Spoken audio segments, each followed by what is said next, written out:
What's up, everybody? It's Coach Rhodes here, our man, Coach Bird. What's up? Welcome back to Unscripted Coaches, episode 9. Coming to you today a little late because my man Bird was under the weather. But I kind of battled back to come out here. I mean, that's what we do. He sucked it up so he could get here and talk about a little stuff. Talk about some stuff. So we're going to hit a couple quick news points today. We're going to talk about the two semifinal playoff games. And we can get out of here kind of quick today. But first of all, some news broke. We talked about it on the last episode. Carson Beck, coach, said he declared for the draft. Well, I didn't know this, but obviously Bird found out, and it's on online here. What's the news with him? He's flipped out now. He's going into the portal.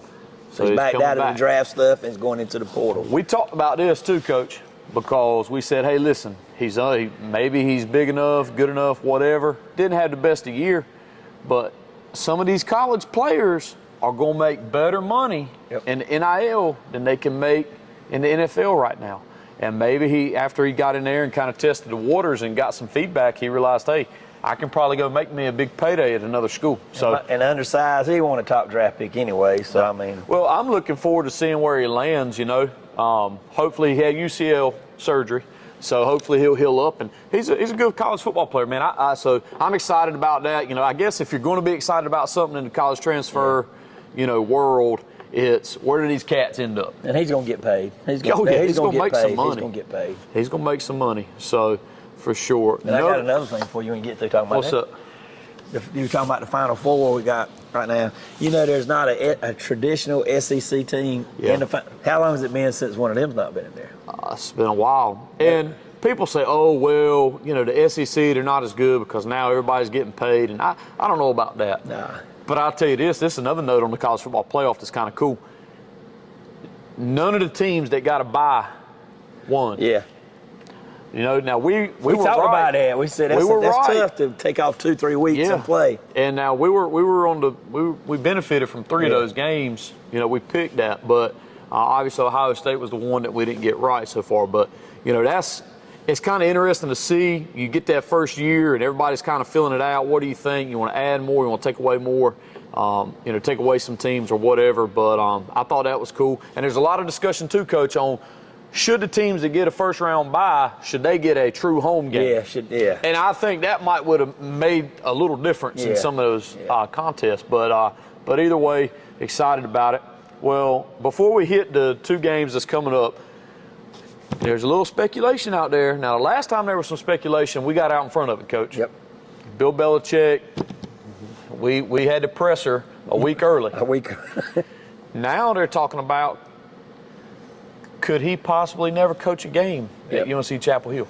What, Raiders have reached out to him. So Tom Brady is a part owner in the Raiders organization, which I didn't know until this story broke. Yeah. But apparently he's in on the search committee now, and he's reached out to Bill. So what you think there now, guys? I don't know. Didn't he? Hey, he was the coach who got the job with the Jets, right? Yeah. And never coached for the Jets. Yeah. And then went and took the job at New England. And Isn't that how it happened? And I think some of the staff that's going to Oakland's already been with Belichick when he won some Super Bowls. Yeah. But you never know. You don't. But that'd be kind of cool little story if he did it, one time, going from the Jets to the Patriots without ever coaching for the Jets. Yeah. If he did it again. And let's be honest, we know the Raiders can. I'm not bashing Carolina by no means. No. But a professional football team, they're going to be able to pay a little bit better than a college. And that's a hot place to go play anyway, they say. I mean, they sell out every game in Vegas. So we'll see about that. We'll keep you in touch with that one. Yeah, let's stay on top of it. All right, let's jump right into it. Notre Dame, Penn State tonight in the Orange Bowl down in Florida. Notre Dame was a favorite, few points. That things kept dropping, and right now it's a pick 'em. It's a pick 'em. So, obviously we picked Notre Dame to win it. Yeah. We thought we said from the beginning we thought the champion would come out of one of the top 2 corners of the bracket. So I'm gonna roll with Notre Dame, Coach. Are you still on it? Until I think Freeman's probably a little better. I think he's a better coach, and I like Franco and what he's done at Penn State, but he still has not beaten a top 5 team since he's been there. I think this will be a good football game. I think it'll be a field goal. I said it won't be no blowout. I mean, Notre Dame's a little bit different beast back there, that quarterback, than Boise State. Now, Boise State was just running. This is just a little bit different animal. This is going to be a fun game to watch. I'm going to definitely tune into this one. I think it'll be a great contest, back and forth type deal. The total's 44.5. That's tough. I don't know. Two good I told you them defenses. 40s. That's tough. Yeah, it's one of them that you're kind of tempted with. I'm gonna stay away from it, Coach. I like Notre Dame to win the game outright, and I think that's what we'll roll with here with unscripted coaches. All right, tomorrow night. Big game. Big game tomorrow night. You got Ohio State, who's obviously playing lights out the past couple games, right, versus Texas at the Cotton Bowl. So it's a home game in Arlington, Texas. For Texas. Now, I know Ohio State's been playing out of their mind, and that's great, but at some point, the team could cool off, Coach. Yeah. If they play like they have been, I think they take care of Texas. And I think it's a 6-point, what is it, 5 or 6 point spread? It's 6, which their spread's doing the opposite, where Notre Dame's has been coming down. That point that the spread for Ohio State's been steadily increasing. So, I know, but I don't know, Coach. And I think Texas is going to be a little check that meltdown they had in the last game in that fourth quarter. Now, I think they're going to correct some things. But if Ohio State stays hot, I don't think Texas can score enough points. But you know what? It's kind of like in the NCAA tournament in March, March Madness and all, the basketball. You get those teams to get hot. Is that what Ohio State's doing right now? You know what I mean? Have they just caught fire? And because they played the first round, they haven't really had that long layout. Yeah. Now, Texas played the first round too, but I'm just saying, can they keep that momentum going? I don't know.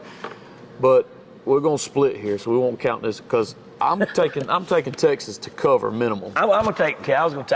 You're going to take the points. Okay, we're good. We're on the same. Because you don't know what Ohio State team's going to show up now. Yeah, I'm with you. I think. Well, we're good then. We're going to take it together. I think Texas covers the spread, and I wouldn't be totally surprised, Coach, if they didn't find a way to win the game. Yeah, I don't think Smith runs wild catching 220 yards worth of receiving. I don't think. Yeah. I think Texas has learned a little bit from Skeety Boo running all over them. I did have to throw a shot at Skeety Boo. Skeety Boo. But I like the points too. I like the points too. Well, there it is. Well, we're going to take the spread. Texas covering the spread. It doesn't really matter who wins this game, Coach, because we didn't have the winner of this game advancing our playoff bracket anyhow. Yeah. But like we said, I wouldn't be surprised if Texas doesn't find a way to pull this thing out. So, last thing, we're gonna hop off here, Coach. Get you back home and get you rested up. Get me rested up. 500 subscribers, Coach. That's one reason I came too, man. You want to celebrate? I want to celebrate the 500 for the people, because you know what we're going to do now. Yep, got to get that merch giveaway. We're going to work that out. Stay tuned for that. Be coming out with probably a short or something, give you instructions on what we're looking at and how we're going to do. It's going to be a good time. Like we hit in the short earlier in the week, we got a special project we're working on right now. This has been a blast. We got the wild card NFL coming in. We ain't going to talk much about that today. We're going to kind of focus on that, but we're going to get in that. And we got a little, like you said, a little special thing about the NFL football. So just kind of, it's going to be kind of interesting. You're going to get to meet our third founder. He's going to take part in this thing. He just don't know it yet, but I think he's going to like this. Got to get the producer out in front of the camera, Coach. Yep. We got to get him out in front. If you like dance moves and stuff like that, you're definitely going to like this one. We'll tune into it. So, hey, Unscripted Coaches, Episode 9. Appreciate your support. See you next time. Take it easy.